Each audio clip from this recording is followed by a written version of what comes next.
Senior IAS అధికారిని స్మితా సబర్వాల్ కి ఏమైంది? ఉన్నట్టుండి ఆరోగ్య పరిస్థితి బాగా లేదంటూ వీడియో ఒకటి విడుదల చేశారు. అసలు ఆమెకి వచ్చినటువంటి వ్యాధి ఏంటి? ప్రస్తుతం తన ఆరోగ్య పరిస్థితి ఎలా ఉంది? తెలంగాణకి చెందిన ఐఏఎస్ అధికారిని స్మితా సబర్వాల్ అనారోగ్యం నుండి కోలుకుంటున్నారు. ఈ మధ్య ఎక్స్లో పోస్ట్ పెట్టారు ఆమె. గత కొన్ని నెలలుగా నెమ్మదిగా గడుస్తున్నాయి. వర్టిబ్రల్ ఆర్టరీ డిసెప్షన్ అనే వ్యాధి నుండి కోలుకుంటున్నాను అంటూ ఆమె ఎక్స్లో పోస్ట్ చేశారు. కఠినంగానే ఉన్నప్పటికీ ట్రీట్మెంట్ తీసుకుంటున్నాను అని చెప్పారు.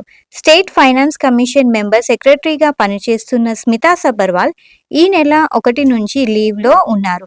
ఆగస్ట్ 1 నుంచి 2026 జనవరి 31 వరకు చైల్డ్ కేర్ లీవ్ తీసుకుంటున్నారు. అయితే ఆల్ ఆఫ్ సడన్ గా కొండ ప్రాంతాల్లో ఉన్న వీడియో షేర్ చేస్తూ వర్టిబ్రల్ ఆర్టరీ డిసెప్షన్ నుండి కోలుకుంటున్నానని తెలిపారు. ప్రస్తుతం ఆమె ఆరోగ్య పరిస్థితి ఏంటి? అసలు వర్టిబ్రల్ ఆర్టరీ డిసెప్షన్ అనే వ్యాధి ఏంటి? అది మనిషిని ఎలా కుంగదీస్తుంది అనేది చర్చించుకుంటున్నారు నెటిజన్స్. వర్టిబ్రల్ ఆర్టరీ డిసెప్షన్ అనేది మెదడుకు రక్తాన్ని సరఫరా చేసే ఒక ముఖ్యమైన రక్తనాళం. ఇది మెదడులోని గోడల్లో పగుళ్ళు ఏర్పడినప్పుడు దానిని వర్టిబ్రల్ ఆర్టరీ డిసెప్షన్ అంటారు. రక్తం ఒక గోడలోని పొరలోకి చేరి ఛానల్ లాగా తయారవుతుంది.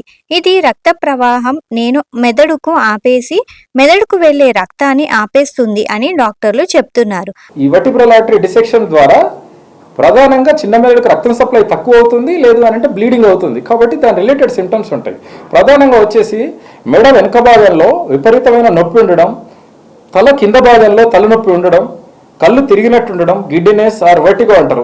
మన చుట్టూ మనం తిరిగినట్టు అనిపించడం, చుట్టూ ఉన్న వ్యక్తులు రూమ్లో మన చుట్టూ ఉన్న వస్తువులన్నీ తిరుగుతున్నట్టు అనిపించడం, నడుస్తుంటే తూలి పడుతున్నట్టు అనిపించడం, వామిటింగ్స్ రావడం, మాట తీరు మారడం. కొంతమందిలో ఆల్రెడీ దానివల్ల ఒక సైడ్ పెరాలసిస్ వచ్చినప్పుడు ఆటోమేటిక్గా ఒక సైడ్ కాలు చెయ్యి పడిపోవడం అనేది సహజంగా చూస్తూ ఉంటాం. వెరాజ్ రేర్ పరిస్థితుల్లో ఒక్కోసారి రక్తనాళం పూర్తిగా చిట్లిపోయినప్పుడు ఆటోమేటిక్గా బ్రెయిన్ లోపల హెవీ బ్లీడింగ్ అయిపోయి సబర్కనాయిడ్ హెమరేజ్ అంటాం. దాని ద్వారా పేషెంట్ సడన్ గా డ్రౌజీ అయిపోయి మత్తుగా కోమాలోకి వెళ్లే పరిస్థితి కూడా ఉంటుంది. వర్టిబ్రల్ ఆర్టరీ డిసెప్షన్ అనేది రావడానికి అనేక కారణాలు ఉన్నాయి. ఏదైనా ప్రమాదం జరిగినప్పుడు మెదడుకు గాయమైతే ఈ సమస్య ఏర్పడవచ్చు. మెదడు ఎక్కువగా తిప్పడం, హై బీపీ ఉండడం, జన్యు సంబంధిత రక్తనాళాల బలహీనత లాంటివి కూడా కారణం కావచ్చు. ఈ సమస్య వచ్చిన వారు విపరీతమైన మెడ నొప్పితో, తలనొప్పితో బాధపడుతూ ఉంటారు. తల తిరుగుతున్నట్లుగా ఉండడం, చూపు మసకబారినట్లు కనిపిస్తోంది. కొందరిలో మాట తడబడవచ్చు కూడా. కొన్ని నెలల్లోనే ఈ వర్టిబ్రల్ ఆర్టరీ డిసెక్షన్ అనేది స్పాంటేనియస్ గానే క్యూర్ అవ్వడం అనేది జరుగుతుంది. సో దానికోసం మనం ఏం చేయాలి అని అంటే ప్రాపర్ రెస్ట్ ఇవ్వాలి. నెక్ ఎటువంటి మ్యానిపులేషన్ అనేది చేయవద్దు. మూమెంట్ రెస్ట్రిక్షన్ చేసేసుకొని బీపీ ప్రాపర్ కంట్రోల్లో పెట్టుకోవాలి.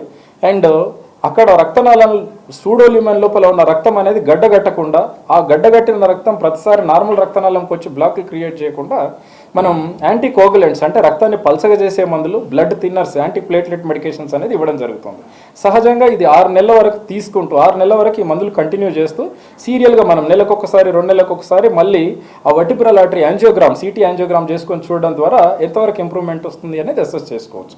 సో వర్టిబ్రల్ ఆర్టరీ డిసెక్షన్ పేషెంట్లో చాలా మందిలో సహజంగానే ఇంప్రూవ్మెంట్ అనేది ఉంటుంది. ఈ ఇంప్రూవ్మెంట్ అయ్యే క్రమంలో రక్తనాళాల్లో బ్లాక్లు, స్ట్రోక్ రాకుండా ఉండడం కోసం మనం తగు జాగ్రత్తలు తీసుకోవాలి. సరైన టైంలో ట్రీట్మెంట్ తీసుకుంటే వర్టిబ్రల్ ఆర్టరీ డిసెప్షన్ అనే వ్యాధి అంత ప్రమాదకరం కాకపోవచ్చు అని డాక్టర్లు చెప్తున్నారు.